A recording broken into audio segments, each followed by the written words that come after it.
We shall now move on to the leukocytes. The leukocytes are also called as white blood corpuscles. Actually, in Greek language, leukos means white. So what is the meaning of leukos? It means white. So these leukocytes, they are generally called as white blood corpuscles. Why they are called as white blood corpuscles? Because there is no pigment present here. As there is no pigment present here, they are white in color and hence they are not in any color. And thus they are called as WBCs, that means white blood corpuscles. And these leukocytes are warriors of our body. So why they are called as warriors of our body? See, when we are exposed to any of the pathogens or disease causing organisms, when they invade inside our body, these WBCs fights against those invaded organisms like pathogens, and they will provide protection against them. And then these leukocytes are called as warriors of our immune system. And the lifespan of these leukocytes, it is very less. That is, they will be alive from 4 to 7 days. So what is the lifespan of these WBCs? It is 4 to 7 days. And these WBCs, they are also derived from the stem cells. From where these WBCs are derived? They are also derived from the stem cells only. And you might have come across a familiar term known as total count. Total count. So this term, it usually refers to it as actually the number of WBCs present per cubic millimeters of the blood. So that refers to the term called total count. It refers to the number of WBCs per cubic millimeters of blood.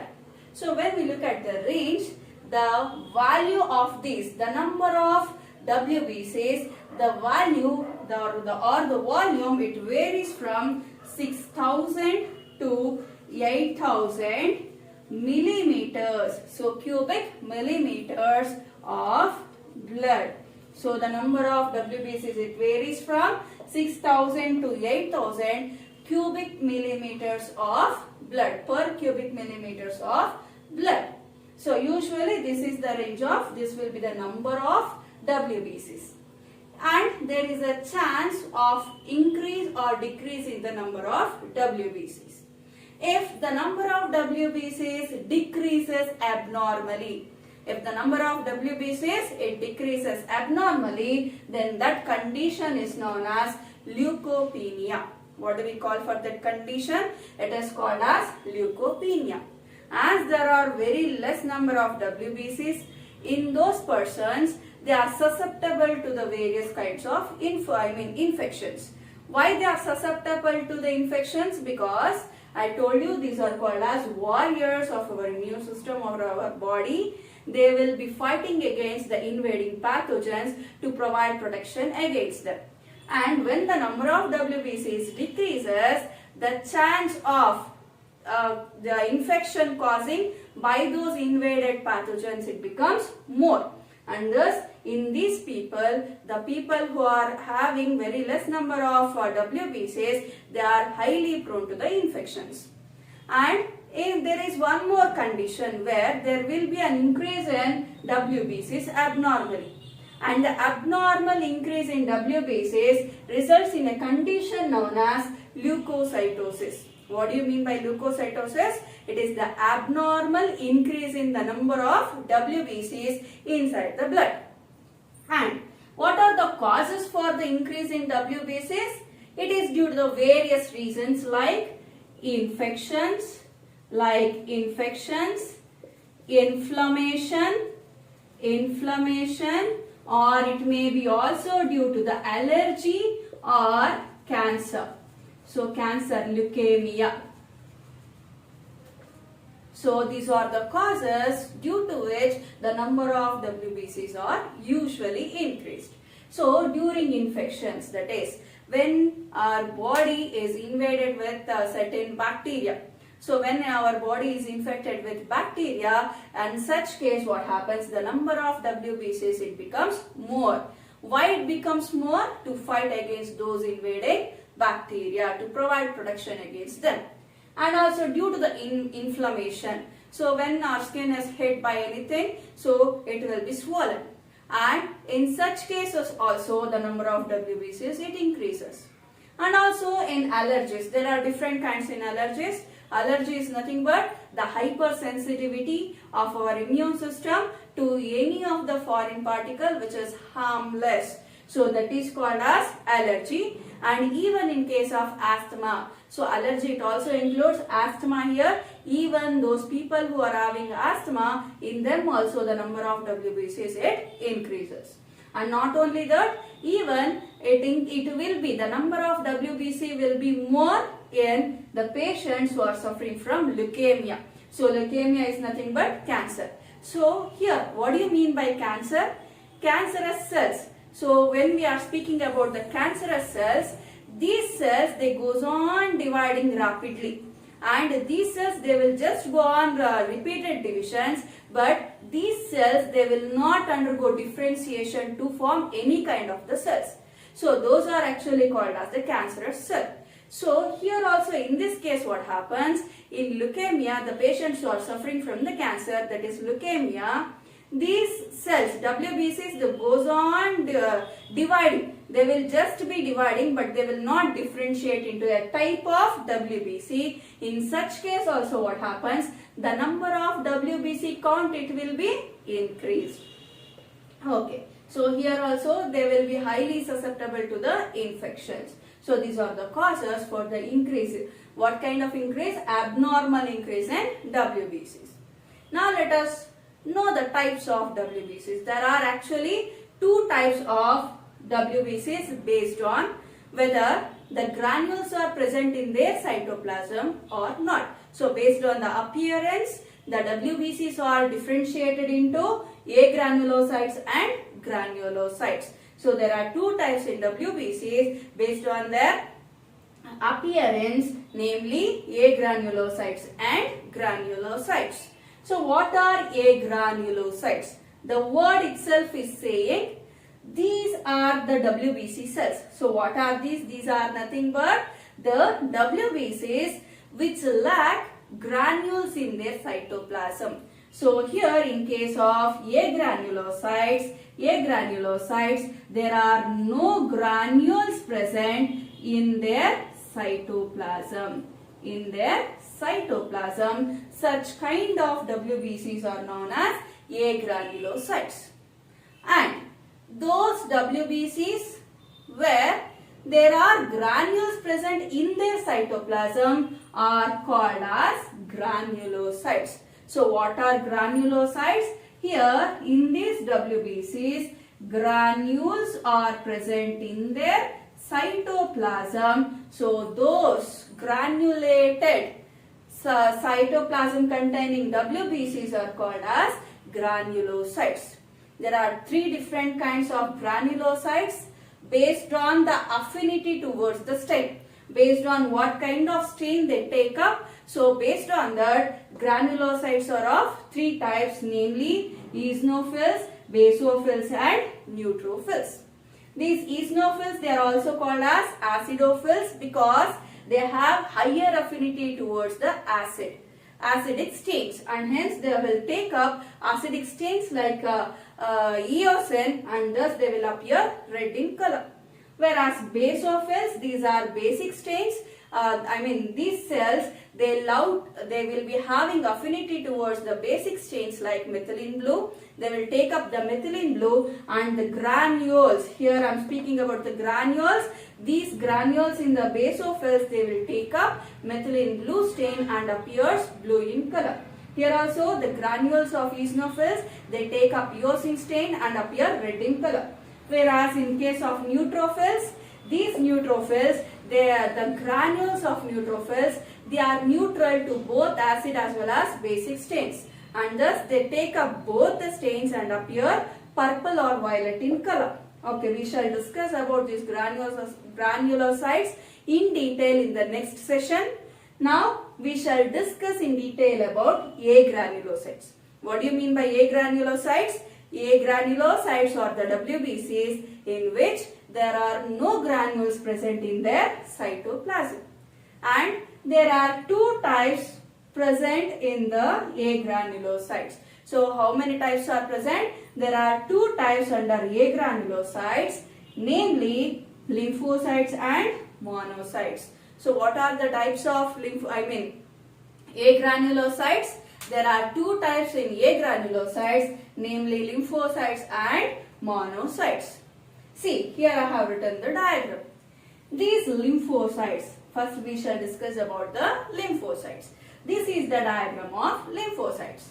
How are they to look? These lymphocytes, they are larger cells. So these are large round cells. Lymphocytes, these are large and round cells.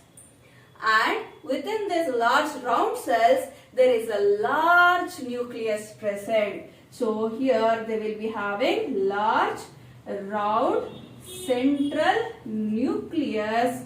It is present. So how many nuclei are present in lymphocytes? Just one nucleus is present. Where it is present? At the center. What is the size of nucleus? It is large. It is almost filling the cytoplasm. And in these lymphocytes, cytoplasm nucleus ratio is more. So more nucleus is present here. So nucleus cytoplasmic ratio, it is more here. And these lymphocytes, they constitutes about 20 to 25% of WBCs. So in WBCs, about 20 to 25% is of lymphocytes only. And there are two types in lymphocytes. So how many types of lymphocytes are present? There are two types of lymphocytes present, namely B lymphocytes and T lymphocytes. B lymphocytes and T lymphocytes, and these lymphocytes are produced. They are produced within, these lymphocytes are produced within spleen, thymus and lymph nodes. So where are these lymphocytes produced? These lymphocytes are produced within spleen, thymus and lymph nodes. And these constitutes about 20 to 25% of WBCs. And there are two types in lymphocytes, that is B lymphocytes and T lymphocytes. And let me tell one more thing here. The term B lymphocyte, it refers to bone marrow. That means this kind B lymphocytes, they are originated from bone marrow cells. Whereas T lymphocytes, the term T here refers to thymus. So these lymphocytes, what happens? These are also actually initially produced in the bone marrow, but they are matured in thymus. So where they gets matured and differentiated, they actually differentiate inside the thymus, and hence it is called as T lymphocytes. B lymphocytes, they are originated, matured and differentiated inside bone marrow cells, whereas T lymphocytes, they are actually from bone marrow, but they differentiates where? In the thymus, and hence it is called as T lymphocytes. And what is the function of this? They will provide immunity against the invading pathogens. So against the invading pathogens, these lymphocytes, they produces the protein bodies called as antibodies. These lymphocytes, they produces the proteins called as antibodies, and these antibodies, they goes and binds to the foreign particles, and thus they will be providing immunity to us against the invading pathogens. Now let us move on to the monocytes. See, monocyte, it is also a agranulocyte. So, and these cells, what is the shape of cell? It is also large and round shape. So these cells are also large and round shaped cells. These are also the large and round shaped cells. But what is the shape of nucleus? Here I will write monocytes. What is the shape of this nucleus in monocyte? Here the nucleus the nucleus inside monocyte, it is folded. So how it is? It is folded. As the nucleus inside this monocyte, it is folded. It appears like kidney or bean shaped. Otherwise, it appears like horseshoe shaped. So what is the shape? Horseshoe shaped nucleus is present inside the monocytes. How many nuclei are present? There is only one nucleus present. In lymphocytes also only one nucleus is present. Only one nucleus is present, and in monocytes also only one nucleus is present. And then these monocytes, they constitutes about 6 to 8% of total WBCs. So it constitutes about, monocytes constitutes about 6% to 8% of WBCs, and they are produced from bone marrow. So from where they are produced, what is the origin of monocytes? They are originated from the bone marrow. They are originated from the bone marrow. Which are originated from bone marrow? Monocytes are originated from bone marrow. Okay. And what is the function of these monocytes? They are involved in phagocytosis. They are involved in phagocytosis. What do you mean by phagocytosis? That means when any foreign particle invades our immune system into the body, these monocytes, they will engulf them and they will eat them. And those when these engulf them, so that foreign particle enters inside this monocytes. When it enters inside the monocyte, this monocyte, it destroys. What it destroys? The invaded pathogen, and thus it provides immunity against the invaded pathogens. So these monocytes, they are involved in providing phagocytosis. So they are phagocytic in nature. That means phagocytosis means cell eating. What do you mean by phagocytosis? That means cell eating. So whenever a foreign particle, it invades inside our body, these monocytes, when they encounter them, they engulf them. That means they will eat them up, and thus they will destroy those invaded foreign particles and provide immunity against them. So this is all about the agranulocytes. Under agranulocytes, we come across lymphocytes and monocytes. Lymphocytes, they are produced in spleen, thymus and lymph nodes, whereas the monocytes are produced in bone marrow. And they constitutes about 20 to 25% of WBC. And monocytes constitutes about 6 to 8% of WBCs. And here, nucleus, it is large and round in case of lymphocytes, and in case of monocytes, it is folded and it appears like kidney or horseshoe shape. And there are two types of lymphocytes, namely B lymphocytes and T lymphocytes. And these lymphocytes produces antibodies. These antibodies goes and binds to the antigens to provide immunity, whereas these monocytes, they engulfs the foreign agents to provide immunity, and thus they are involved in phagocytosis. So these are the differences between the lymphocytes and monocytes, and we shall discuss about the granulocytes in the next session.